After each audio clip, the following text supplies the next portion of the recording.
आज हम सभी भगवान हनुमान के जन्मोत्सव हनुमान जयंती का पर्व मना रहे हैं।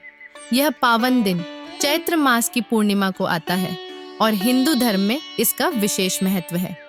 हनुमान जी को भगवान शिव का 11वां रुद्र अवतार माना जाता है और वे आज भी चिरंजीवी देवता के रूप में पृथ्वी पर वास करते हैं। उनकी पूजा से भय, संकट और बाधाओं का नाश होता है और जीवन में सुख समृद्धि आती है। इस दिन शनिवार का दिन और दुर्लभ पंचग्रही योग भी बन रहा है, जो इसे और अधिक शुभ बनाता है। हनुमान जी को संकट मोचन कहा जाता है क्योंकि वे अपने भक्तों के हर संकट को दूर करते हैं। इस दिन हनुमान चालीसा, सुंदरकांड और बजरंग का पाठ करना विशेष फलदायी माना गया है। इन पाठों से न केवल मानसिक शांति मिलती है, बल्कि जीवन की कठिनाइयों पर विजय पाने की शक्ति भी प्राप्त होती है। हनुमान जी की भक्ति हमें सिखाती है कि सच्चे मन से किए गए प्रयास कभी विफल नहीं होते। हनुमान जयंती साल में 2 बार मनाई जाती है, चैत्र पूर्णिमा को उनके जन्मोत्सव के रूप में और कार्तिक चतुर्दशी को विजय अभिनंदन महोत्सव के रूप में।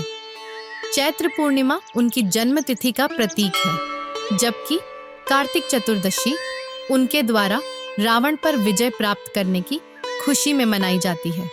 यह परंपरा उनके जीवन की विभिन्न घटनाओं को दर्शाती है और हमें उनके आदर्शों को अपने जीवन में अपनाने की प्रेरणा देती है। सुंदरकांड की कथा में हनुमान जी की यात्रा का वर्णन है। जब श्री राम को सीता माता के अपहरण का पता चला, तो उन्होंने वानर सेना को सीता की खोज के लिए भेजा।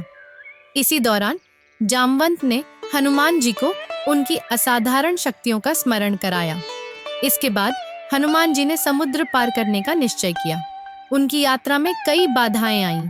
सुरसा जैसी राक्षसी ने उन्हें रोकने की कोशिश की, लेकिन हनुमान जी ने अपनी बुद्धि और शक्ति से उसे पराजित कर दिया। लंका पहुंचने पर उन्होंने विभीषण से मित्रता की और सीता माता से अशोक वाटिका में भेंट की। उन्होंने श्री राम की अंगूठी देकर सीता माता को आश्वस्त किया कि श्री राम जल्द ही उन्हें मुक्त करेंगे।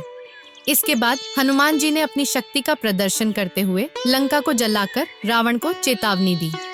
आइए जानते हैं पूजा विधि। इस दिन ब्रह्म मुहूर्त में उठकर स्नान करें और स्वच्छ वस्त्र धारण करें। घर के मंदिर में हनुमान जी की मूर्ति या तस्वीर स्थापित करें। उन्हें सिंदूर, चमेली का तेल, लाल फूल और बूंदी के लड्डू अर्पित करें। हनुमान चालीसा या सुंदरकांड का पाठ करें और आरती उतारें। मंदिरों में इस दिन विशेष भजन कीर्तन और भंडारे का आयोजन किया जाता है। यह पूजा भक्तों को विशेष आशीर्वाद प्रदान करती है और उनके जीवन में सुख समृद्धि लाती है। इस दिन विशेष मंत्रों का जाप करना भी लाभकारी होता है। ब्रह्म मुहूर्त और संध्या काल में मंत्र जाप करना शुभ माना जाता है।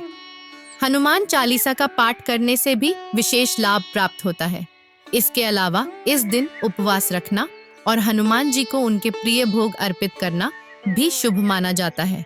हनुमान जयंती केवल एक धार्मिक पर्व नहीं है, बल्कि यह हमें सामाजिक एकता और समरसता का संदेश भी देता है। इस दिन लोग मंदिरों में इकट्ठे होकर पूजा अर्चना करते हैं और समाज में सौहार्द का वातावरण बनता है। यह पर्व हमें सिखाता है कि हमें अपने समाज के लिए कैसे काम करना चाहिए और दूसरों की मदद करना कितना महत्वपूर्ण है। जय बजरंगबली।